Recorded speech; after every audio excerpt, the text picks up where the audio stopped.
everyone, welcome to BK Literature channel. இன்றைக்கி நம்ம Dan Millman எழுதிய way of the peaceful warrior அப்படிங்கிற ஒரு புக் பற்றின ஸ்டோரி தான் பார்க்க போகிறோம். மறக்காமல் இந்த சேனலை சப்ஸ்கிரைப் பண்ணி சப்போர்ட் பண்ணுங்கள். இந்த புக் வந்துட்டு எதை பற்றி இருக்குது அப்படின்னா, this book teachers us to live and understanding the life truly. அதாவது ஒரு பீஸ்ஃபுல் வாரியராக இருக்கிறதுக்கு கற்றுக் கொடுக்குது இந்த புக்கு. இந்த புக்கில் பார்த்திங்கன்னா மொத்தம் 2 கேரக்டர் இருக்காங்க. டான் வந்துட்டு ஒரு யங் காலேஜ் ஜிம்னாஸ்ட்டு. சாக்ரேட்ஸ் அப்படிங்கிற ஒரு கேஸ் ஸ்டேஷனில் ஒர்க் பண்ணக்கூடிய ஒரு ஓல்டு மேன். அப்புறம் ஜாய், சாக்ரேட்ஸோட ஃப்ரெண்டு, டேனோட லவ்வர். இப்போ ஸ்டோரிக்குள்ளே போகலாங்களா? டேன் வந்துட்டு இந்த ஸ்டோரியோட கருத்து என்ன பார்த்தீங்கன்னா, this chapter describes the first meeting the changes Don Melman's life forever எவர். அதாவது இந்த கதை எதை பற்றினது அப்படின்னா, ஒரு டான் மெல்மனோட வாழ்க்கையை மாற்றிய ஒரு சந்திப்பு, அதை பற்றி தான் இந்த ஸ்டோரி இருக்குது.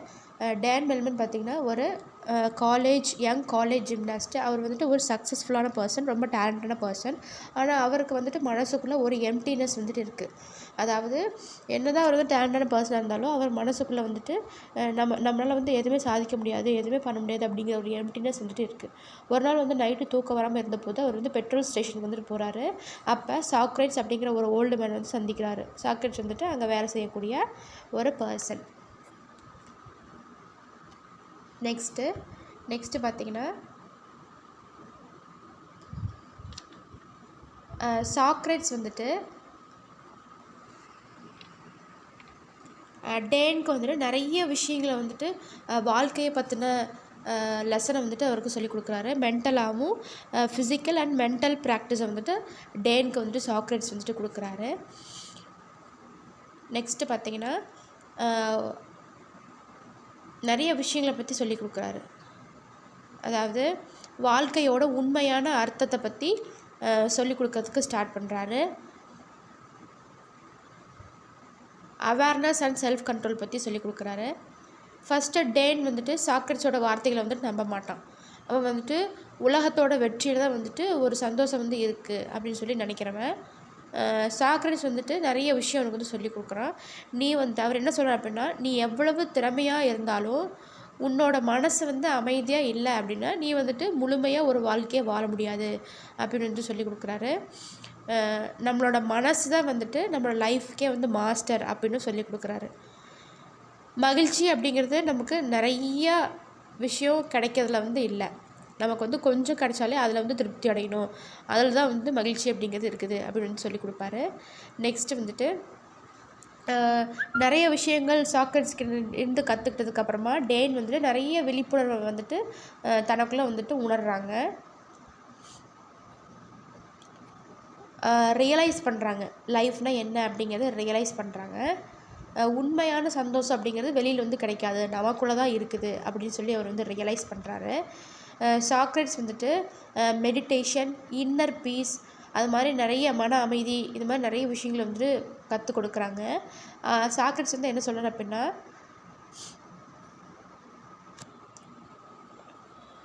உன் சிந்தனை உனக்குள்ளே தான் இருக்குது அப்படின்னு சொல்லி கொடுத்துருக்காரு. டேன் அவருக்குள்ளே இருக்கிற எண்ணம், கோபம் இதையெல்லாம் கவனிக்க ஆரம்பிக்கிறாரு. ஒரு ஸ்பிரிச்சுவல் அவேக்கனிங் அவருக்கு கிடைக்கிது. நெக்ஸ்ட்டு பார்த்திங்கன்னா, விழிப்புணர்வு, அதாவது அவேர்னஸ் அப்படிங்கிறது நம்மளோட சிந்தனையை கண்ட்ரோல் பண்ணுறது அப்படிங்கிறது கிடையாது. அதை அப்சர்வ் பண்ணுறதா உண்மையான அவேர்னஸ் அப்படின்னு சொல்லி கொடுக்குறாரு. மனம் ஒரு வண்டர்ஃபுல்லான ஒரு மைண்ட் அப்படிங்கிறது ஒரு வண்டர்ஃபுல்லான ஒன்று. ஆனால் அதுதான் மோசமான ஒரு மாஸ்டரும் கூட அப்படின்னு சொல்கிறாரு. அதாவது மனம் தான் நல்ல விஷயத்தையும் செய்ய சொல்லி நமக்கு தூண்டும், கெட்ட விஷயத்தையும் செய்ய சொல்லி நமக்கு சொல்லும்.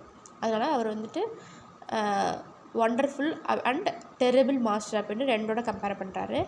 நெக்ஸ்ட்டு பார்த்திங்கன்னா, டேன் தனக்குள்ளே இருக்கிற பயம், கோபம், ஈகோ இது கூட போராடுறாரு.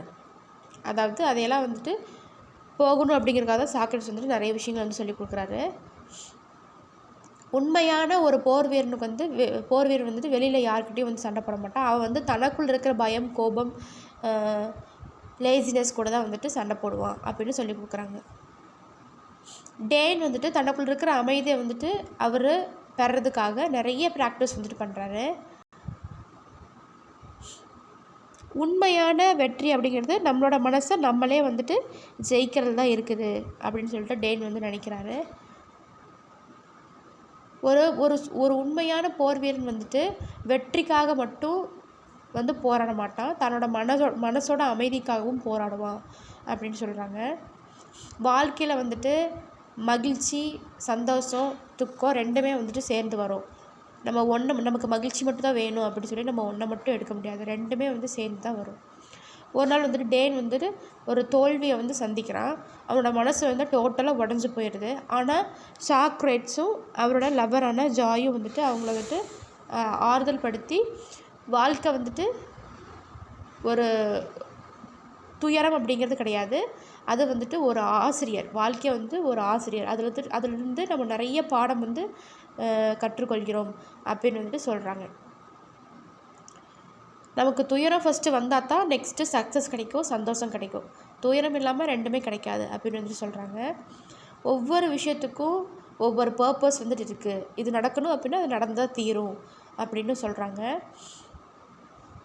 நெக்ஸ்ட்டு சாக்ரேட்ஸ் வந்துட்டு டானுக்கு வந்துட்டு நிறைய ஆன்மீக விஷயத்தை வந்து சொல்லி கொடுக்குறாரு. டேன் வந்துட்டு அவரோட சிந்தனை, பழக்கங்கள் இது எல்லாத்தையும் வந்து மாற்றிக்கிறாங்க. அவர் வந்துட்டு ஒரு புதிய மறுபிறவி எடுத்த மாதிரி புதுசாக வந்து பிறந்து வராரு. அவரோட மொத்த கேரக்டரையும் மாற்றி ஒரு பீஸ்ஃபுல் வாரியராக வந்துட்டு மறுபிறவி எடுக்கிறாரு. இறப்பு அப்படிங்கிறது முடிவாக இருக்கக்கூடாது, அது வந்து ஒரு நியூ அவேர்னஸோட பிகினிங்காக இருக்கணும் அப்படின்னு சொல்கிறாங்க. கடைசியில் வந்துட்டு டேன் அப்படிங்கிறவங்க வந்துட்டு பீஸ்ஃபுல் வாரியராகவே வந்துட்டு மாறிடுறாங்க. இதுதான் இந்த கதையோட short explanation. Who is the mentor who guides Dan in his journey towards self-awareness? Socrates. What does Socrates teach Dan to seek instead of success and fame? Peace of mind. The term peaceful warrior means a person who lives in peace and self-control. What is the main conflict faced by Dan in the story? His struggle with his inner self. According to Socrates, where does true happiness come from? From within oneself. The mind is a wonderful servant, but a terrible master means we should master our mind, not be slaves to it. What is the symbolic meaning of Dan's death and rebirth? A change in his thinking and awareness. The book teaches that life should be lived in the present moment with awareness. What lesson does Dan learn about pain and joy? Both are natural parts of life. Which of the following best expresses the moral of the book? Peace and self-awareness lead to true happiness.